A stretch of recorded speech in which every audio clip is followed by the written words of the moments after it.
her room. Seriously. That's My daughter had it in her room, right? And she was cleaning out her room, and she's like, "Hey, Dad, remember you let me borrow this hat to go to school with?" I was like, "Yeah." I was like, "Let me have that shit. I'm wearing it tonight in honor of the comrade who mocks me for it," which, you know. I always bring it up and we go, "Oh, you're wrong, SEC." I don't have an SEC hat. I don't own one SEC hat. That's because you haven't went to SEC media days where they give you a hat and a bag and everything else. Oh, well, I'm just saying. You would be over there blowing Bill Gunner. I don't think I could get down that low. Of course you could. You would lay flat on your back and take it like a champ. Anyway. Oh, Lord. All right. So, let me start my recorder here.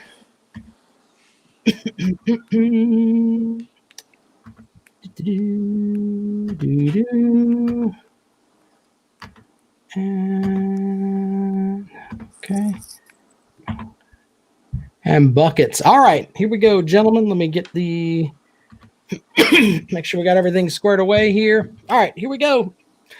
Welcome into the latest edition of the Rob, Comrade, and Kale Show. I'm Rob Sanders, your host. Represent the Clemson Tigers on this podcast. I've got two co-hosts. One is Vladimir Putin's water boy. He is the only member left in the Will Muschamp fan club. He is the comrade, Mike Dobreski. Mike, good evening, sir. It's good to be here, I guess. I mean, I woke up again this morning hoping this is all a nightmare, and it's not. It's here to stay. No sports. What day is this now? What day are we on for no sports? I don't know. It's too long. It's awful. It's horrible. But anyway, yeah. I mean, other than that, it's good to be here, I guess. I mean, shoot me in the head. But have a good evening. Thanks for that. Thanks for that. We also have a third wheel of this podcast. He is the man that can do the hidden talent that the $1 Million Man's bodyguard Virgil couldn't do. He is Kale Hall. Kale, welcome to the show. No clue. Great to be here. I'm on board with everybody else. Just hoping I would wake up today and see something. No new cases of the coronavirus reported, but unfortunately, it keeps coming, brother. Keeps coming, man. I'm sorry to. Tonight we're gonna have some fun. That's what we're gonna do.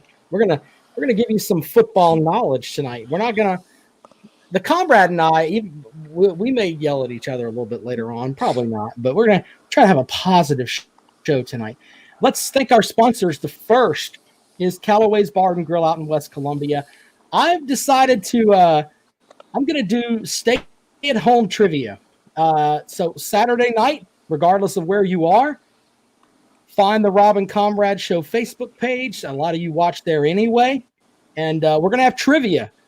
I'm going to put together trivia questions, and you will respond to them by sending me messages. I've got a full format worked out. And Callaway's, of course, is they're going to give us the prizes for it. The prizes for trivia, ladies and gentlemen, include toilet paper. Yes, we are giving away toilet paper because people are losing their damn minds about toilet paper. So we're going to give away toilet paper. Shit. You said it. And a Callaway's gift card. That's going to be on Saturday night. Wherever you are, you can play at your house. We're all stuck at our house anyway. I will be hosting trivia on Saturday night from right here in the Robin Comrade Facebook page. Find it. It's very simple. It costs you. It's so cheap that the Comrade does not complain about the price. It is absolutely free. But you need to support Callaway's Bar and Grill, Callaway'sBarandGrill.com. Everybody's getting their takeout food. You might as well get some stuff from there. They've got their full range of food, including pizzas and all kinds of great stuff. And you can walk in and get you a 6-pack of beer, and it supports Callaway's, which they've supported our show pretty much since the beginning. So if Callaway's Bar. Toilet paper shortage. My suggestion would just be to, clean up your diet a little bit. Eat some more fiber. Go low carb with it. Don't There you eat a go. bunch of fucking Fritos and ice cream and others various and sundry items, and you'll ship less. You won't have a need for all that damn toilet paper. The more you That's know from that's Kale true. Hall. You get those healthy bowel movements. We don't even need to wipe yourself, really. Yeah, you don't. I mean you can just mean, jump in the shower and yeah, spruce up a little bit. It's called Mr. Clean. Yeah, so really don't. I mean, if you got to wipe a whole lot, your diet's really bad. That is true. Good point. Good point by that. Good point, Kale. Very good point, sir. Wow. I don't even know where to go with that. Callaway'sBarNandGrill.com. Follow them on Facebook as well. We are going to have some fun playing some trivia on Saturday night. I'm hoping that the Dobreski household will play. It's going to be funny. And I don't know, Kale may be working, but if you're not working, Kale, try to play some trivia with us. All right, it's going to be fun. We also have DNC Truck and Transport. They sponsor it with the No Spin Zone segment from the Comrade. Comrade, read away.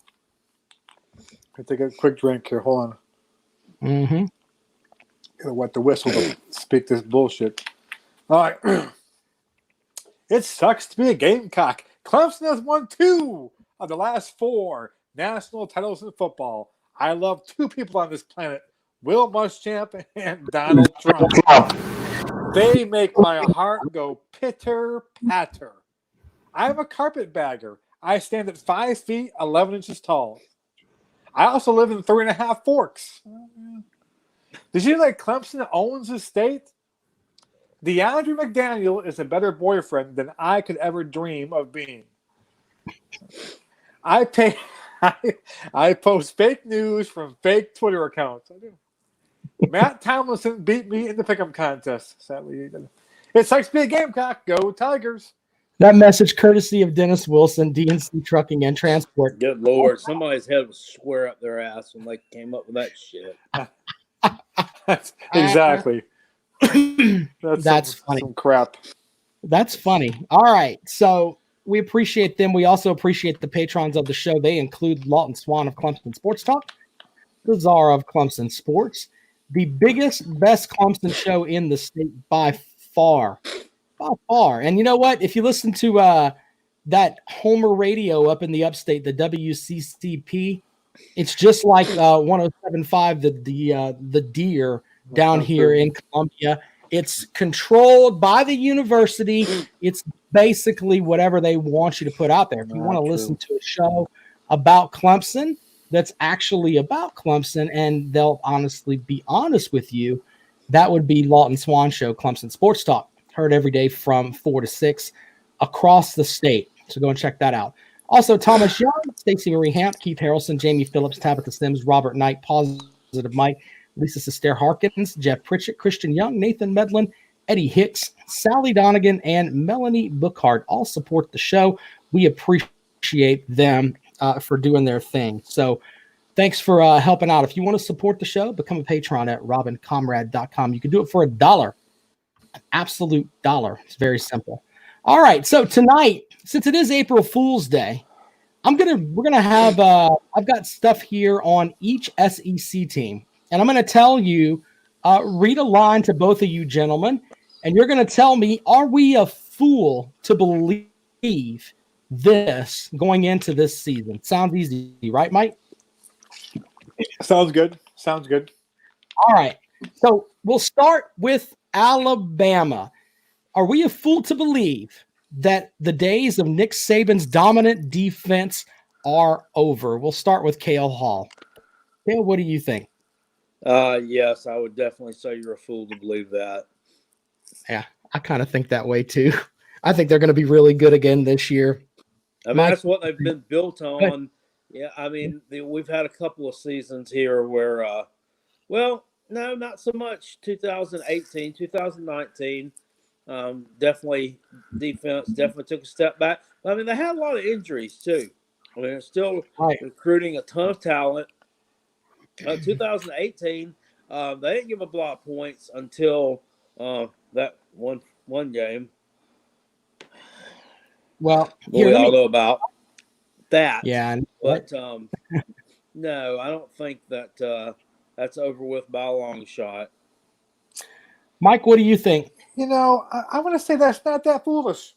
I'm not saying that they're going to go into shitter, but I see some decline. And I think the big issue is that all the turnover they have in their coaching staff, and I think Saban's got a little older. I'm not saying that it's passed him by, but I'm not predicting that, but that's not a foolish statement. I would have some. It would not shock me at all to see Bama take, another step back or so. I think they're kind of on. I think they've peaked. I think they're starting to head on down a little bit. I'm not saying they're going down to Kentucky's level, anything like that. But I think that they're vulnerable now, and I think you could be seeing the end of Saban's run here a little bit. So. Well, here's my thing on that. They had 4 freshmen starting in the front 7 because of injuries last year. They played without Dylan Moses. Yeah, they looked bad in the LSU game, but you can argue that the LSU offense, it was the best in the SEC. They still finished 13th overall nationally. So I think the days of people thinking that Nick Saban's going to be, not put a good defense out there, I'm not buying that. Let's move to Arkansas. A bowl is a realistic goal for the 2020 season. We'll start with the comrade. Do you think we're a fool to believe that? No. They upgraded the coaching staff and their head coach. Their schedule out of conference is crappy. And I think, addition by subtraction. You get rid of the fool Chad Morris and you bring in someone who's halfway competent. I think that's leads to about 2-3 wins right there. What happened wins last year? They go 2 wins?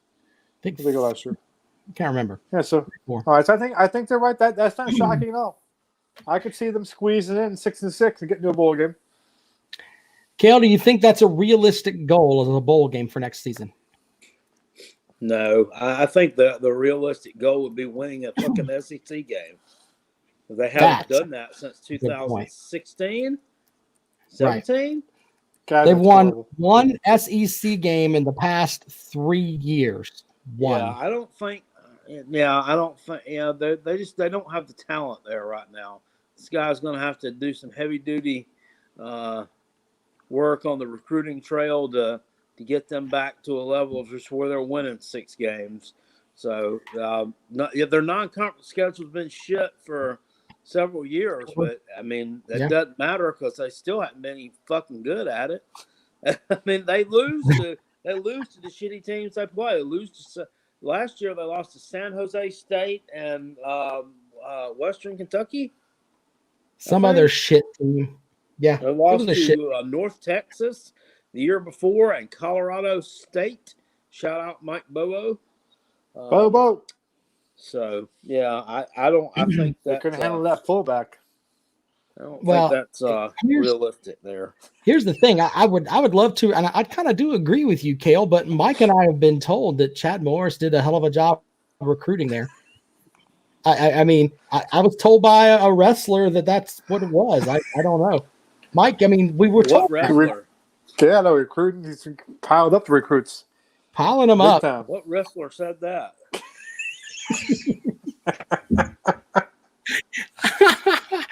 He's one of our groups there, buddy. He swears up and down. Chad Morris. He swears up and down. Chad Morris is the real deal. Chad Morris. Real deal. Was that Sid Vicious?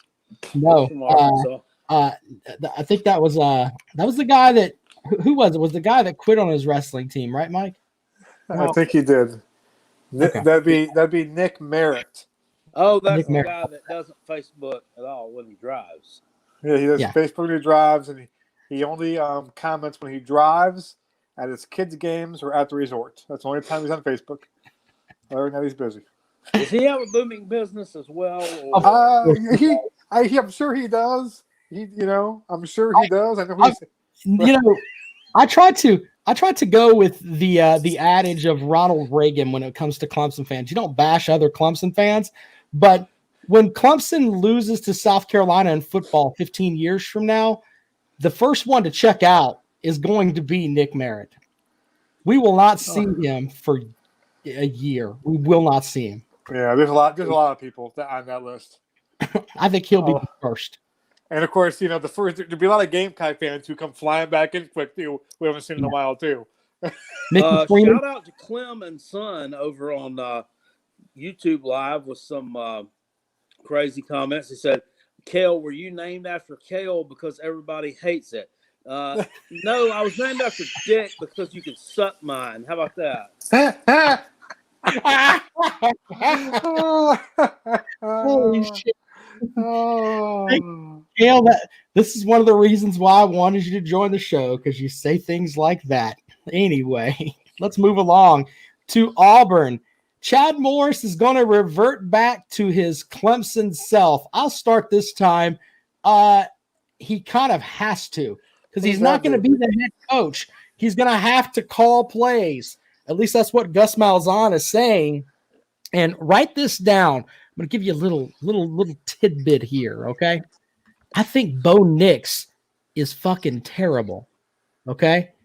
And with Bo Nix being terrible, they have to play North Carolina the first month of the season. North Carolina is going to beat that ass. Write it down. That's what's going to happen. What did Kale just left us? What happened to Kale? What? Yeah, your screen just went black there. Black, Kale. Right here. Oh, well. You look kind of dark. Yeah, you're kind of dark, Kale. Kind of funny. Anyway, so that's what I think. I think that Auburn's going to get their ass kicked by North Carolina. So, yeah, there we go. All right. What do you think, Kale? Do you think that Chad Morris is going to be back to his Clemson stealth at Auburn? Hold on. There we go. There you go. Do I think Chad Morris what? Do you think Chad Morris is going to revert back to his Clemson self at Auburn, where he's just going to call plays and put up big numbers? Well, he might revert back to calling plays and putting up some numbers, but I don't think that he has. Unfortunately, doesn't have the talent there to work with that he did over in Tatertown. Not quite to that level yet. However, I think some of the more elite talent came in after he left. So, no, I don't think he'll put up the numbers at Auburn that he did in Clemson, but I don't know. I think the Arkansas experience may have humbled the man a little bit. Once a man gets humbled, they find it harder to get success. Mike, what do you think? You think he's going to revert back to his Clemson self? I think so. He'll be back to Clemson's big points he'll put up. And I think in big games, he'll panic and choke and make his receiver throw passes when they're running the ball down a team's throat. So, yeah, I think Auburn fans will be mad at him for not winning big games, and very much like he did at Clemson. So, yeah, I see it. Florida, the Gators should be the obvious SEC East favorites. Mike, you take that one. Should they be are we a fool to believe on April Fool's Day that Florida is the favorite to win the East? The obvious part is the fool part. You can make a case that they're the favorites, but the obvious part, Georgia's got a lot of talent to say obvious. I think Georgia and Florida are the two co-favorites, but the obvious favorite, I don't think there's an obvious favorite in the East with Georgia and Florida both there. So that's kind of the obvious part is kind of wrong. I don't like the obvious part. Kale, what about you? Do you think that it's obvious that Florida should be the favorite in the SEC East? No, I wouldn't say it's obvious. Both teams got a ton of talent returning. Florida does return starting quarterback piece, so that's a little bit more encouraging for them. They've been so close the past few years and really been improving a lot down there under Dan Mullen, getting back to double-digit wins the last 2 years. But I wouldn't call them obvious because I think Georgia, has recruited well.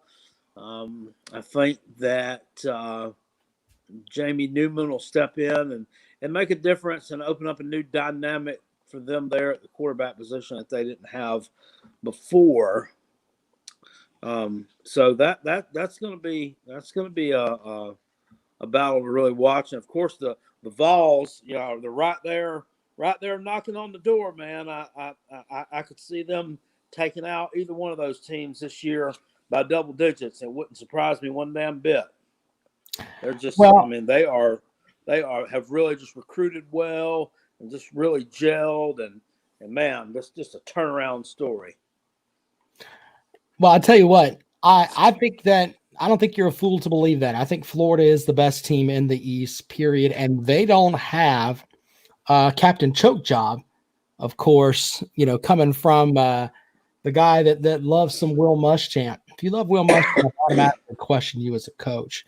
So I think Kirby Smart's not going to get it done there. I think he is Captain Choke Job. I think Florida's going to stomp their ass this year. So that goes into the next question. Should Georgia be the obvious favorite? I don't think so.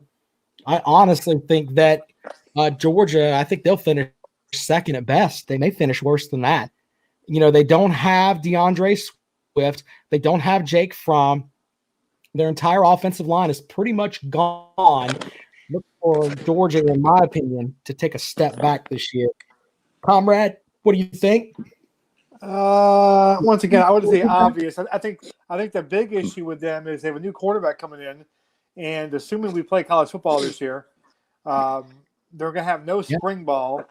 So basically, if there's a delay in starting practice, I mean, it's one thing to come in a brand new quarterback. You have all the spring practice and all the fall practice, but there is no spring practice. So you wonder if Georgia maybe struggles early on with a new quarterback who hasn't, really had a lot of reps or a lot of time to kind of build any kind of chemistry with his team. So that's a kind of concern too if you're a Georgia fan. So. And the quarterback they're coming in is a completely different kind of quarterback. I mean, it's a guy that can make plays with his feet. So that's going to be interesting on that front. He put up numbers at Wake Forest, but I don't know if he'll be able to put up numbers without having – see, Wake Forest, they had smaller receivers. He can make a lot of dump passes and stuff like that. But Newman was making plays with his feet. If you watch the bowl game, that's what he did. And I think Georgia fans will probably be upset with him by week 3 and wishing they had Jake Fromm back. So, yeah, Georgia is not winning the East this year. Moving on. What was that little gimmick, that little garbage offense that Wake runs? It's like I don't know what you call that when they were playing Clemson. I think they call it like a flex bone or something like that. I don't know what they call it. I don't know what the hell it was they were doing. It's like they are like a play really, really, really developed slow in the backfield, and then it's like boom, they try to get a little burst of speed here. I texted a friend of mine used to work with me that was a Clemson fan, and I said, what the fuck is this offense called that they're running back here? Fast-paced dumpster fire was what he coined it. But it didn't prove to be very they call it like the according to what I'm reading here, they call it an RPO. And that was kind of what Jamie Newman did. He would sit there and hold it. He was thinking he could hold it, get the Clemson linebackers to bite, and the Clemson linebackers are just standing there waiting on him. We're going to kill you. We're going to kill you. We're going to kill you. Yeah, they look shitty. So, yeah, I think that's going to happen there. This next one is about Kentucky. No more Lynn Bowden means back to the SEC basement. Now, the two gentlemen that are on this show with me think that South Carolina is a better football program than Kentucky is, even though Kentucky's beat them 5 out of the last 6 times. They also have a better coach than they do, but they'll sit here and tell you that Kentucky team is garbage.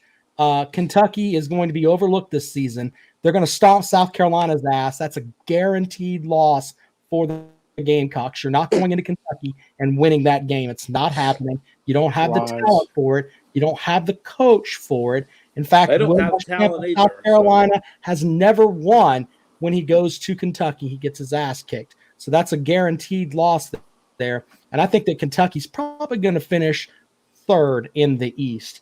Go ahead and tell me how shitty Kentucky is, Kale. I'm waiting on it. Third in the East.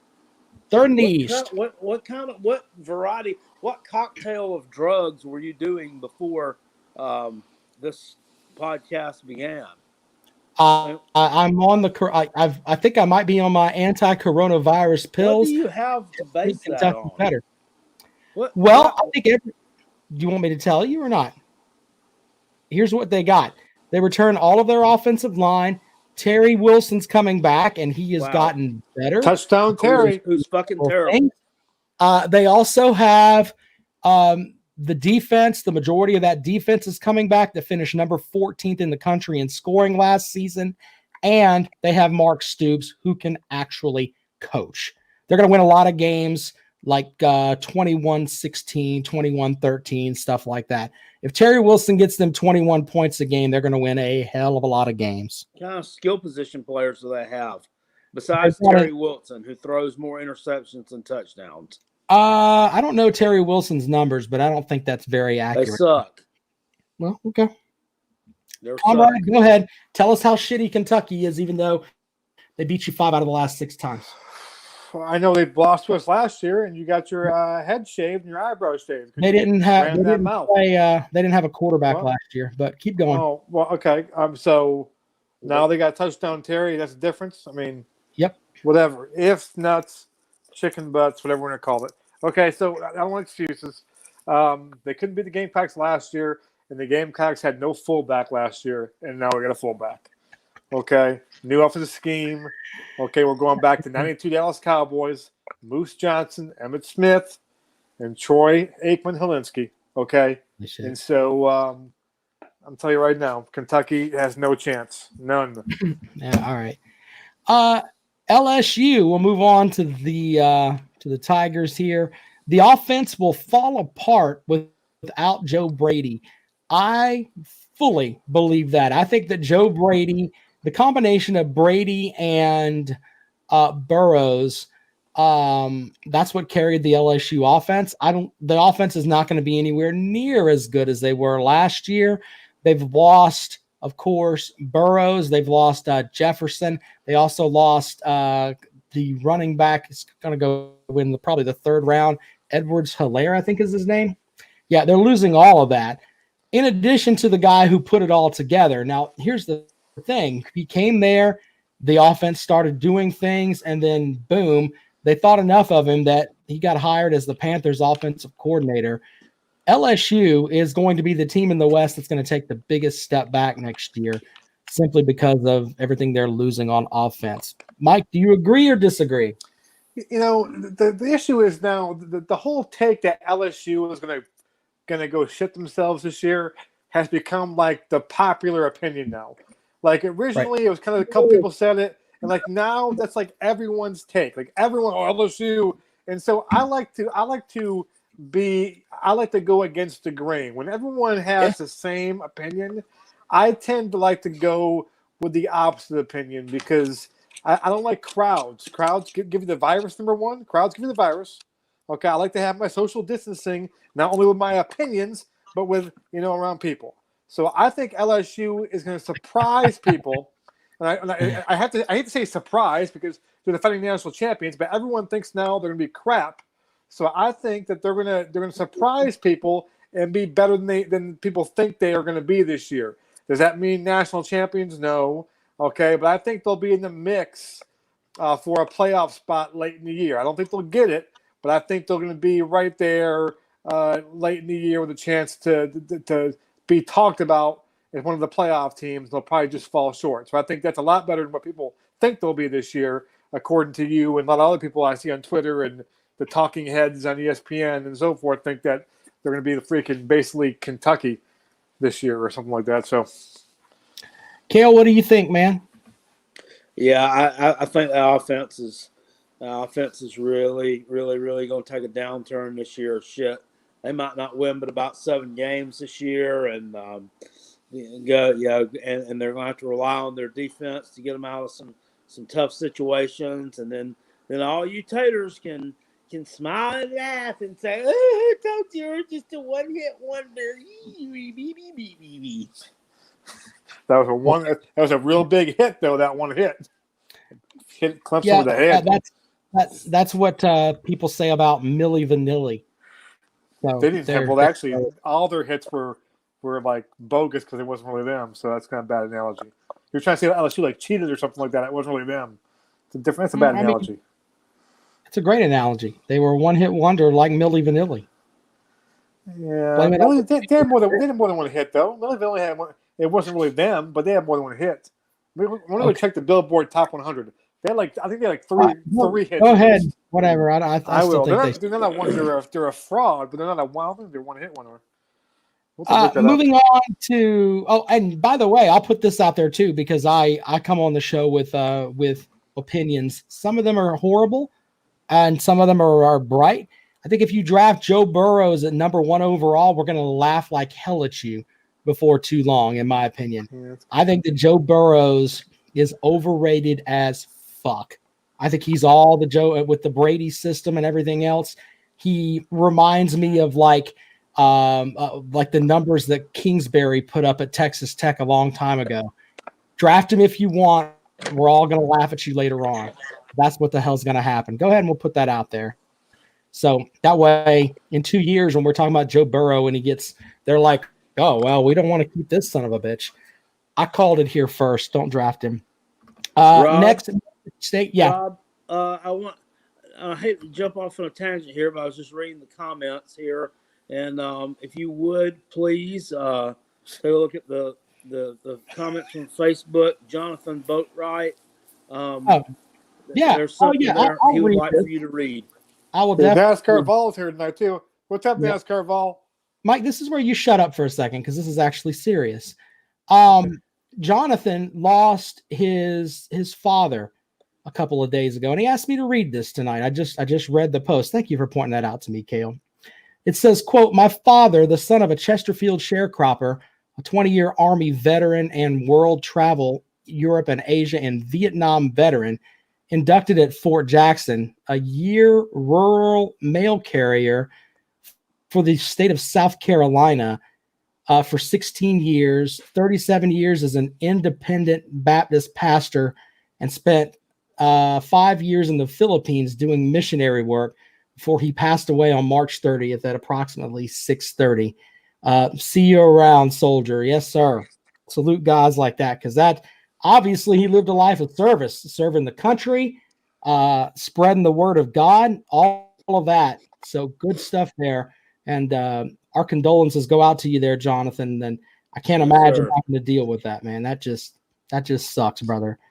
So thank you, Jonathan. Sounds like a great guy, great life, though. I mean, that's sad he's gone, but that's a dude. When I die, that's what I want people to have about me. Rob did this. Rob did that. That way. I mean, that's kind of what you want. That's some great stuff there, man. Heck of an existence there for your dad. So rest in peace there, soldier. All right, moving along to Mississippi State. Year 1 of the Mike Leach era will produce a West contender. I will say no, but I do think they will win 7 games. Kale, what do you think about Mississippi State? That sounds fair.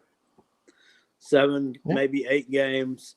I don't know.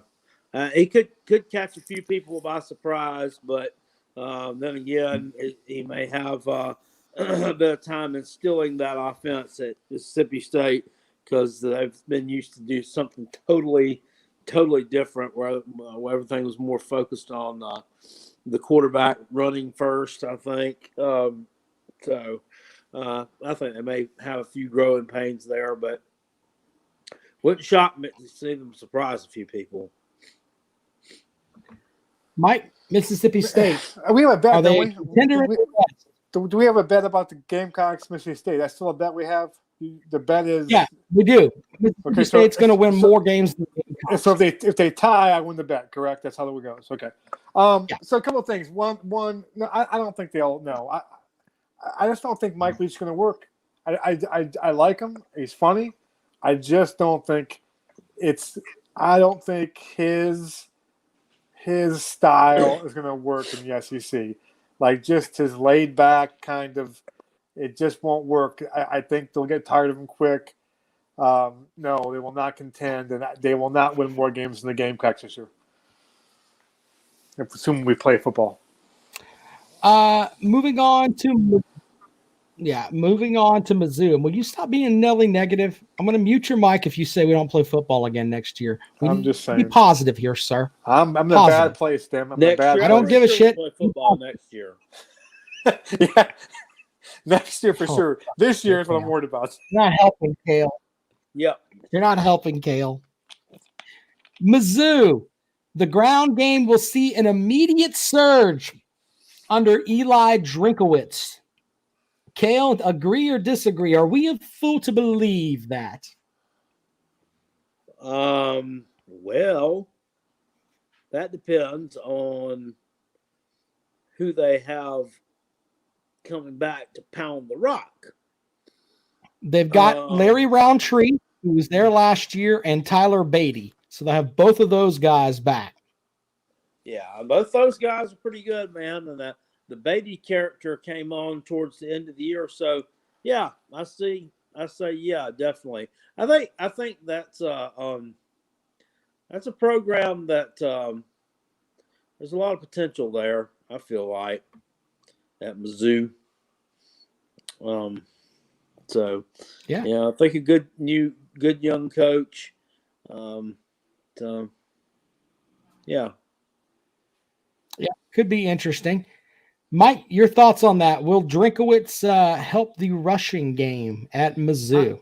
I have more faith that he'll work out than Leach. I think that they'll improve for sure because of him. I'm not real sure about how much talent they have coming back, but I think he's going to be successful. I mean, in Missouri, I think he's going to be a good hire. He'll be there for a while. So I think that's a good hire. I'm not sold. I think Leach got more headlines, but the opposite thing. So I can see that. I can see that for sure. Yeah. Leach has had winning programs wherever he's went. So let's make sure we put that out there. He won games at Texas Tech, won games at Washington. Washington State. I don't remember. Washington he's up State. there in one of those fucking apples. Washington State. But I just don't think it's going to work.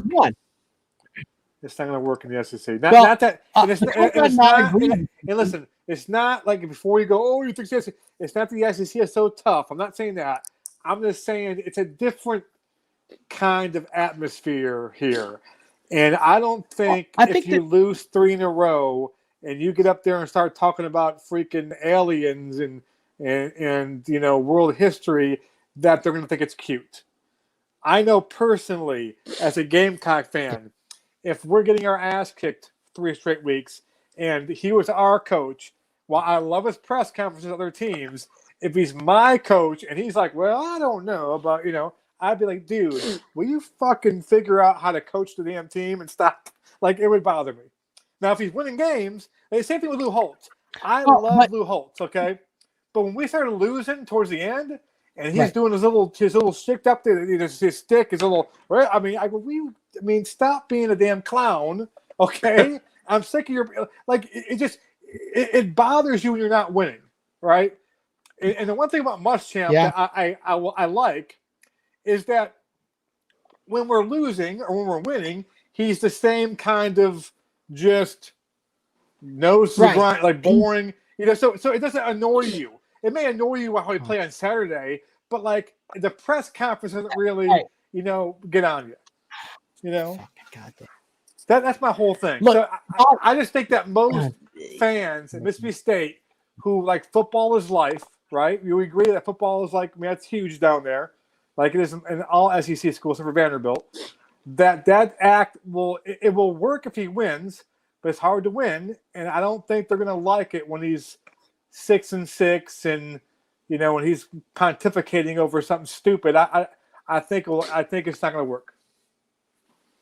Well, I'm going to go ahead and put this out there. You're okay with him. You're okay with Will Muschamp basically coming out and lying to the media every fucking press conference and doing the shit that he does. How's he lie to the media? We've talked about this. Oh, this guy's playing, but this guy's not. He lies. He lies. Utterly lies. First of all, whatever he does, he's doing to help the team. He's he didn't say something. He's doing it in a way that he thinks that's going to help the team. Okay, that's a whole different thing. You can say I don't like that, the media, but you're sitting there going, okay, he's doing everything he can. The one thing I will say this about Will Muschamp, and I can ask Kale now because Kale and I are on opposite ends of the Muschamp bus. Okay, I'm pretty sure, and I'm going to not speak for Kale, but I think I can say that with certainty that Kale, even though he doesn't think Muschamp is worth a damn, I think Kale would agree that Muschamp busts his ass to try to win as many games as he can. Would you agree, Kale? Oh yeah. Okay, so you can tell he's putting work in. Yeah, and the players respect him. It's just the results on the field just drive me banana. But the Mike Leach angle, he comes across as like, football's not really my number one focus in life. It's kind of just, hey, and listen, and I'm glad I want him to have a job every damn year. He's great entertainment. I love that he's in the SEC. I love his press conference. I like him. I'm just glad he's not the coach of my team. Does that make sense? Yeah. Because I would not like him if he's the coach of my team. I like him coaching other teams because he's entertaining. And his offenses are fun. But I just don't think he's going to win. Yeah. Well, the next one. This one really bothers me, and Kale and I had a debate with some folks on Twitter a couple of weeks ago about this, with DJ Durkin heading to Ole Miss. So, will the defense not skip a beat with the new coaching staff? I hope on the karma front, the defense is the worst in the SEC, because Ole Miss fans have been getting kind of mouthy on Twitter, thinking that they have the balls that their head coach has in Lane Kiffin. But I like Lane Kiffin, but he made a mistake in having DJ Durkin on his team to coach. When you have a guy that dies on your team and you're the head coach, you're held responsible for that. You don't get to coach anymore. If you want to go be an NFL analyst or be a guy that evaluates tape for a pro team, that's great. I don't have a problem with that. You should have the ability to use your football knowledge to get a job. But as far as trying to convince young men to come play for you when you had one die on your watch, and that's just my opinion, I'm sure that some people, especially the Will Muschamps of the world that were defending him, they're like, well, Peaches, no. Somebody died under his watch. So I can't deal with it. I hope DJ Durkin fails everywhere he goes. And that's why Ole Miss, I was looking forward to watching them play this year, but they are dead to me. I will not watch an Ole Miss game this year. Comrade, your thoughts? Actually, we'll go with Kale. Kale, what do you think about Ole Miss and their defense? Fuck them. Their defense has always been horrible, and I don't know that Lane Kiffin has been known for coaching teams that I don't see anybody respecting that guy and playing well for him. I don't. I mean, that might be an improvement. But improvement on extremely shit. That's like saying there'll be an improvement of South Carolina's offense this year. Okay, I mean, how well, anything is an improvement. I think the fullback's going to lead you to 10 wins. It's going to be unreal. Improvement at Ole Miss over giving up 40 points a fucking ball game. Yeah. Mike, your thoughts on the on Ole Miss? I'm kind of glad we didn't hire him. I mean, here's my problem. Not my problem, but my dilemma. A few months ago, when the rumor was we're going to get him, a part of me, the part of me that just wants to win football games, was like, awesome. He's a really good coach. Okay. The part of me that is a human being is like, it's kind of icky. Yeah. And so, but Will Muschamp defended him though. Well, it's his friend. I mean, it's his friend. I mean, you're going to defend your friend. I mean, sometimes you got a blind spot for your friend. We all have people, family members, friends that are a little bit shady that we have a blind spot for us. I'm not going to judge Muschamp on that. But I think he's a good coach. But I think the fact that the head coach, I think, having Lane Kiffin, who was so kind of out there, and then DJ Durkin on the same staff, that's kind of a bad recipe. Because, the whole thing is, I wouldn't want Durkin as my head coach because the culture there was just horrible, apparently. But if he's just an assistant coach where the head coach is setting the culture and he just kind of goes in line with the culture, then I think, you're okay with it. But Lane Kiffin's culture with DJ Durkin, that's kind of, I don't know. Yeah, that's a really good recipe. I don't know. My thoughts on that. I'm not watching an Ole Miss game this year. In fact, when we go into football season and we take our tour around the SEC that we're going to do every Sunday night, don't talk to me about Ole Miss, Ole Piss. I won't. I don't give a shit. Don't give a shit. On to Tennessee. The Vols are ready to compete with Florida and Georgia. I say yes. You're not a fool to believe that. Tennessee is they are moving some stuff, and Jeremy Pruitt doing some good things up there at Tennessee. He's making his mark on that program. Kale? Skid mark. Huh? What did Kale say? She said skid mark was the mark he's making. Oh, as he blows. Okay. Yeah. I listen. I think they're over. I'm not trying to be a smart ass here. I think they're getting way too much hype. Like they're losing a lot of key guys. Listen, their main guy from last year is gone. I think they're getting way. I mean, this is a team was like god awful early in the year last year. Okay, that's the same team as the BYU and what's the team that was there? Georgia Southern. Georgia State. Georgia State. Okay. Sean Elliott. Yeah, I think we need to pump the brakes a little bit. They're a good under bet because I think everyone in the world thinks Tennessee's arrived. They're arrived. Their point spreads will all be inflated this year. Here's my picture right now. Assuming we have football this year. Corona, damn you. Okay?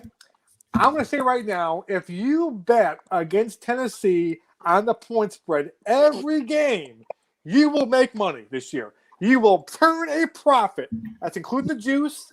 If you just put $100 a game on the other team with the points now, not straight up, with the points, you will turn a profit. So that's my financial advice for everyone right now because they're overinflated by Vegas. Not by Vegas, by people. Vegas only sets their lines based on what people think. So people, Tennessee's for real, and they're putting money on Tennessee, and Vegas got to set the line that way. My thing is, if you bet against Tennessee every game this year, you will turn a profit. And we'll track it this year, assuming we have a season. Yeah, we'll see. I mean, because they lose those two receivers, and I'm not sure who else they lose, but I mean, these are Pruitt's going to be playing now with mostly his players. I think all of Lyle's players have pretty much been flushed out of the system, and he depended on a lot of Lyle's players last year to win some games. So it'll be interesting to see what we're up against this year with Pruitt having to win with Pruitt's players. See what kind of player development he's really all about. Yep, Tennessee's going to be good. So I just think Tennessee's going to be better than people think. That what can stop them though is Peyton Manning's nutsack. If Peyton Manning tries to come in and teabag people, that could be a problem. So anyway, that could be. With that, it could be a problem. Texas A&M, the Aggies should be in the playoff conversation. Are we a fool to believe that, Kale? Yeah. True. Mike? You're a fool to believe that. They haven't won more than 10 games in God knows how long. Yeah. We're talking playoffs? Playoffs? We're talking playoffs. Really? Yep. Yeah, I think they're overhyped. I'm not sure why they're so overhyped this year. I don't understand kind of where that comes from. I mean, what have they done? Like, they're really to tell you, man, they're ready. I just don't get it. I mean, is it just Jimbo Fisher's name? I mean, I think Jimbo's reputation has taken a little hit the last couple of years. I mean, he was hired to win a national title. I don't think. I mean, I don't get where that's coming from. And I've seen it everywhere. The ESPN's power rankings. I mean, I don't get the. I mean, maybe I'm missing something, man. But it feels like I'm missing out. I missed out on some kind of damn headline or story about something they did because I don't quite see it. I mean, I watched them play the Gamecocks, and we were god awful last year. Okay, right.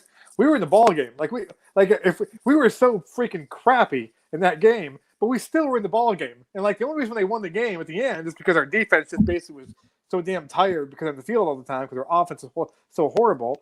But we hung around with them. I'm sorry, I don't quite see that they're that close to a national title all of a sudden. With 10 minutes left to go in that game, we were like a turnover away from tying the thing up. And we had zero offense. At that point, we were so inept offensively that I felt bad for our defense. And the fact that we had any kind of offense, I mean, if we had a fullback, crying out loud, we'd win the game by 20 probably. Okay, but I just don't see it. I don't get the whole. I don't get the whole love. I mean, but I'm kind of glad that the love's there. I think they're going to falter, and so maybe they get the fans pissed, and maybe they fire Jimbo. And I like programs that are going up in flames and have drama that makes things a little bit easier for the Gamecocks, just in terms of perception nationally that we're not the tire fire, at least, and we're not the only team with a coach in the hot seat. So I don't know, but I'm wondering how long. I know he's got a lot of money, but if they go 7-6 this year, they go 8-4 this year.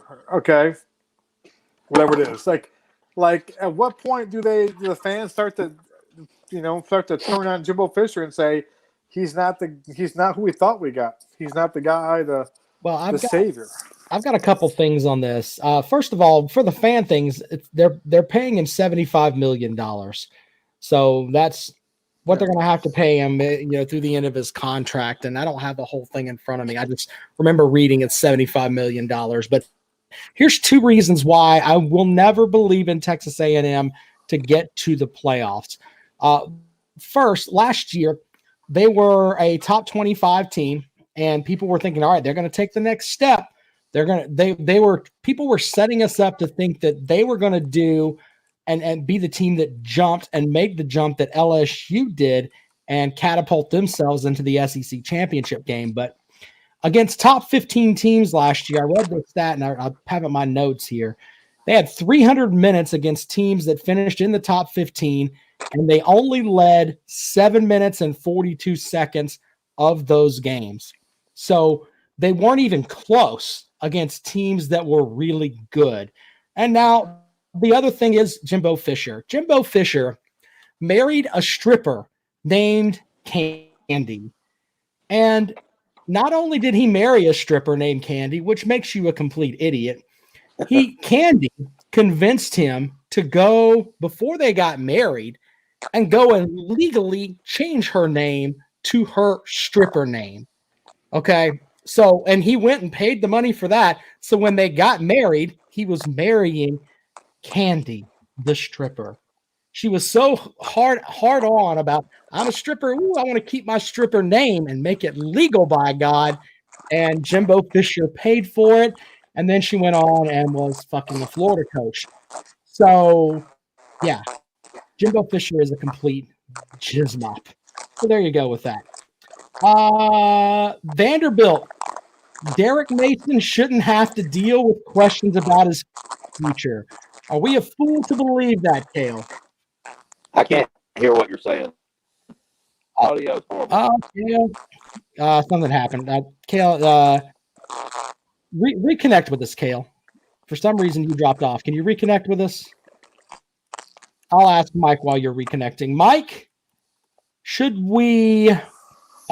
Derek Mason have to answer questions about his future at Vanderbilt? Are we a fool to believe that? Oh, I think he's on the hot seat for sure. The only thing that may save him is this crazy ass season with all the delays. That may be kind of tough to fire, depending on what happens this year. He may get another year after this year, just because it's depending on what's going on in the situation. But I think he's definitely in the hot seat. I know a normal season, and Vanderbilt struggles again, I think he's gone. I think the new AD or the new guy in charge, I think they have this replacement. I'm trying to think who the guy slipped my name now. There's a guy out there. I'm gonna shoot myself tomorrow when I come up with his name. But there's a guy out there that the AD is friends with, and I can't think of his name. So I think they already have kind of his successor in line. I think he's a Notre Dame coach, one of the Notre Dame assistant coaches. I think is a Vanderbilt alum. Right. I want to say I can't think of his name now. So I think the new AD already has kind of the guy picked out. So it's basically what he wants is Derek Mason to have a, I'm sure he doesn't want it, but to have a crappy year to basically put the final nail in. That's why we have to get rid of him and so forth. I think he definitely is. Only thing that can save him is a great season, obviously, and or the coronavirus making the season mockery, shittery, and no coaches really gets fired over it. So we'll see. Well, when you think about that on the basketball front, yeah, that was the big thing there. We didn't have like a Black Monday in basketball this year simply because of the whole coronavirus thing. We didn't have that. Like Danny Manning got to keep his job at Wake Forest, and Wake Forest was a shithole. Boston College should have fired their coach in basketball, but they were a shithole. But we didn't have that because of the coronavirus. So it was a mess. All right. So with Vanderbilt, though, I think if you're a coach at Vanderbilt or a team that has like the academic prowess that Vanderbilt has or Duke has, or even Stanford to an extent, if you want to coach there, just get them a lifetime contract. I mean, let's just be honest. It's tough as hell to win there anyway due to the academics and everything else. So yeah, it's a mess regardless. So our final SEC team, hopefully Kale can join us back here in a moment. South Carolina. Will Muschamp's buyout will keep him off of the hot seat. Now remember, if they fire him before December 1st, it's $13.475 million. But of course, this is a South Carolina team coming off a 4-win season, entering year 5 in Columbia. Do you think that we're a fool to believe that Will Muschamp will finish the season? Fool to believe the finish? No, I think he'll finish the season.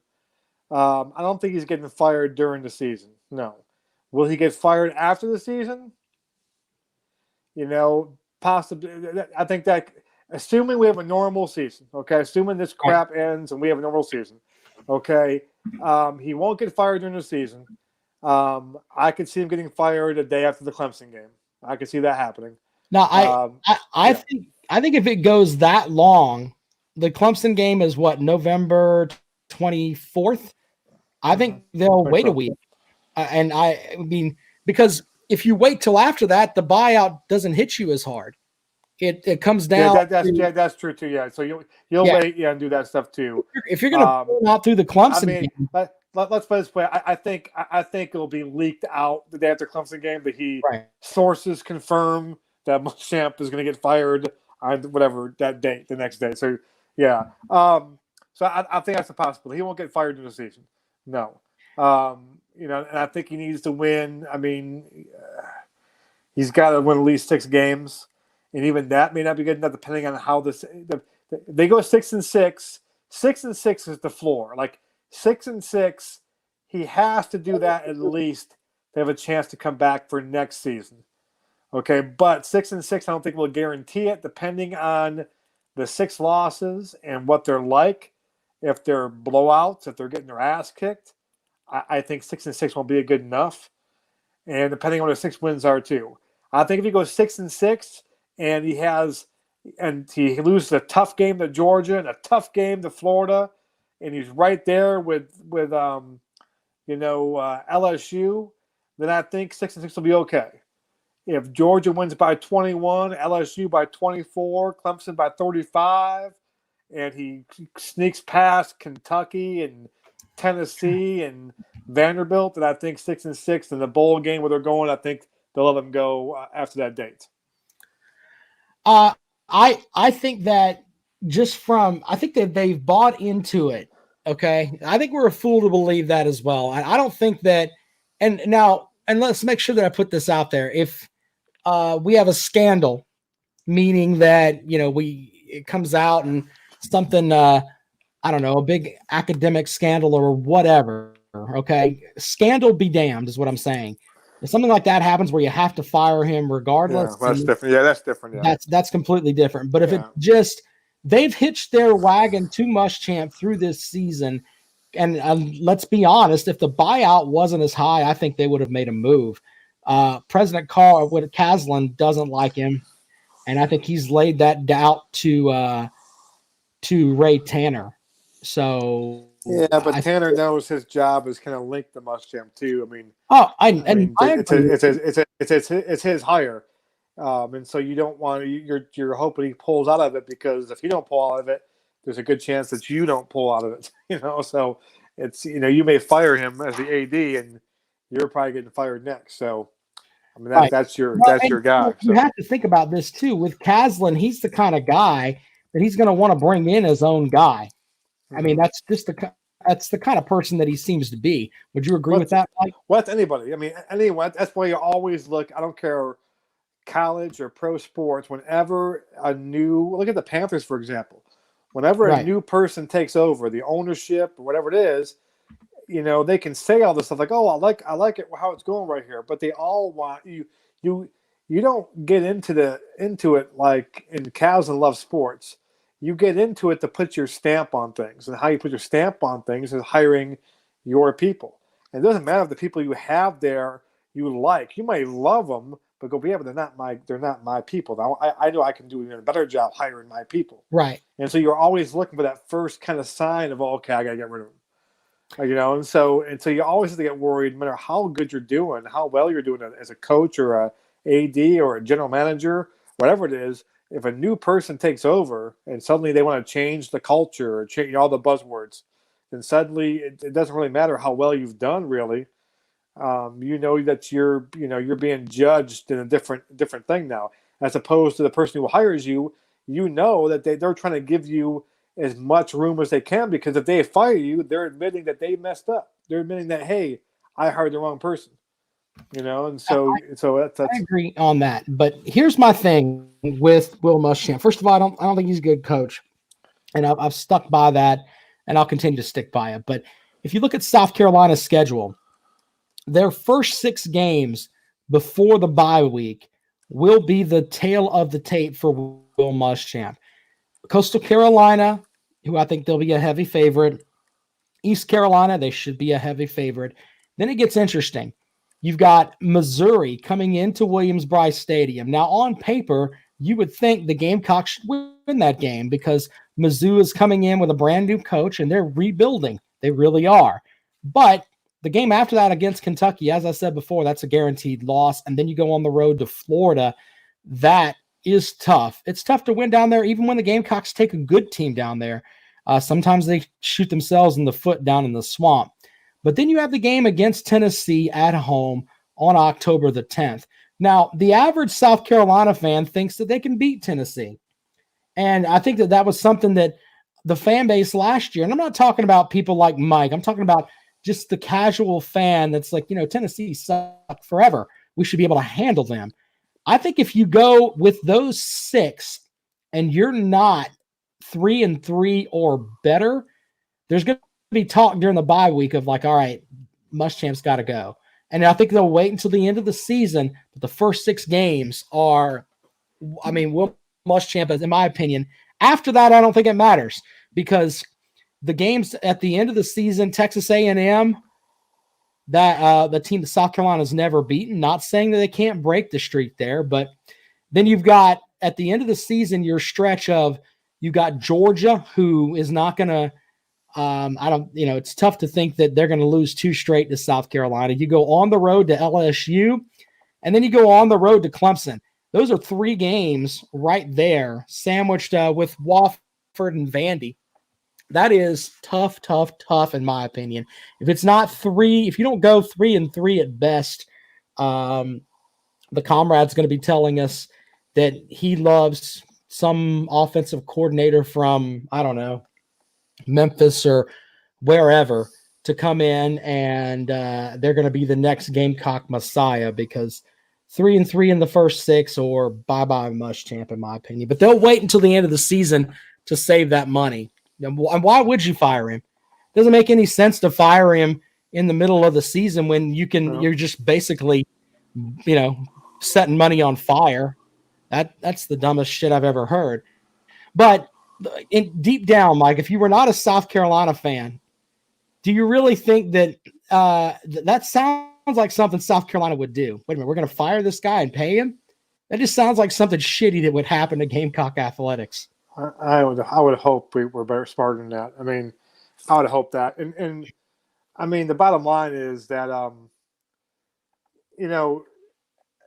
the culture, the Gamecock fans, it's kind of like the Holbrook situation in a way, in that, right? A lot of Gamecock fans now. I'm in the minority. I know that we joke about it all the time, but I'm still believing in Muschamp.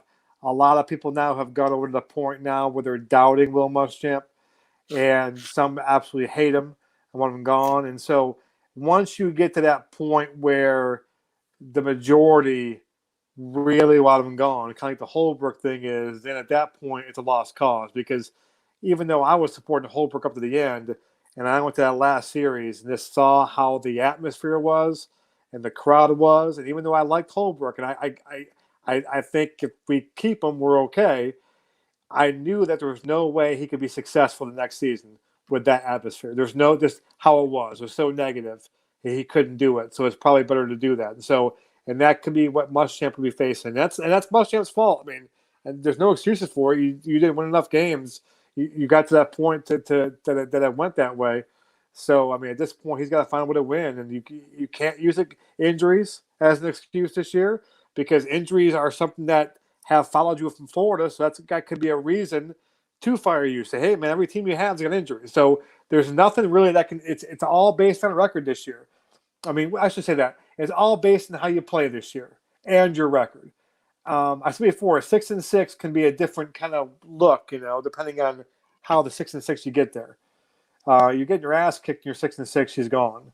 You're playing tough, and your recruiting class is okay coming in. I think that's a big thing too. What's your recruiting class looking like? If your recruiting class looks like crap because they all think you're going to get fired, then you're in trouble that way too. So he's got an uphill battle. I mean, he's it's an uphill battle with Muschamp, and that's he only can blame himself, man. I mean, that's not an excuse, but it's gonna be a tough task for sure. I agree with you on that, and it's you can't. The Gamecock fans that are in his corner, he's playing in the SEC. He knew what he was getting into when he took the job. You can't argue that he doesn't have his own players. He's got all of his players. I don't think there's one player that's left. Am I right about that, Mike? Help me with that. There's not one player left that from the Steve Spurrier era. I don't think. I could be wrong. I think no, they should be all gone, Milo. Should be all gone by now. So yeah. It's his team, his players. He's got to do his thing. So if he doesn't, I think if they're 2-4, okay, after those 6 games, I think that, I think that's going to be tough for that to come about. And once again, it hinges on the Kentucky game. And I know that Mike's confident they can beat Kentucky, but I think Kentucky's just better coached, just in my opinion. So it hinges on the Kentucky game, and can they beat Mizzou? Last year with Mizzou, man, that game was just a shit show. I watched some of that game because I had it on my DVR, Mike. What a shit show that game was. My God. Just that was, I think that was that and the Tennessee game were probably their worst performances of the season, in my opinion. That was bad. Fucking terrible. That was bad. Terrible. That's what I was saying. It's hard. I mean, that's when I basically cracked and said, "Listen, I'm still supporting Muschamp, but I can no longer get in arguments now with people who don't support him. I can no longer say no, you're wrong. No, I mean, wrong. I still believe in him. It's not that I don't believe in him, but I can no longer now. Like I can't get in the argument now. Like I can't sit there and say no. Here's why, because I've got nothing. So you like everything they say is valid. I think he's a good coach. I hope he turns it around. I think he can still turn it around, and come out the other side and all of a sudden turn things around. But at this point, he's got the deck stacked against him, the deck stacked against him, and that's no one to blame himself. But yeah. So that those games last year were really bad, really bad. Yeah, they were really bad. All right, so Mike, are you going to try to play trivia with us on Saturday night? On Saturday night, yeah. I mean, here's the thing, man. I don't know about you, but do you like even know what day it is half the time? Like that's my biggest thing. I have to remind myself. I'm not mocking you, but my work days, I mean, I'm still going into work because, I have to do my radio show and I have to do production and everything else. So I'm still going into work. Now I'm going in later in the day. And the other weird thing is there's nobody there. So I'm literally wearing a pair of gym shorts and a t-shirt to go to work. So instead of wearing jeans and a polo shirt like I normally would wear, I'm going to work dressed like a bum because I'm not going out anywhere else. So I haven't lost track of days. Yeah. Well, I have to I almost forgot we had a podcast show tonight. Yeah. And the comrade just dropped on me. Let's see if we can get the comrade to come back in here. By the way, the trivia, Jonathan. If you're watching this, we're going to do trivia on Saturday night. Now, it's not going to be just sports trivia. It's going to be all kinds of trivia. So the way it's going to work, I will be, and the way that we're going to do it is we'll have a four questions that get started after each round. That we will probably we'll have 5 questions. First round, all questions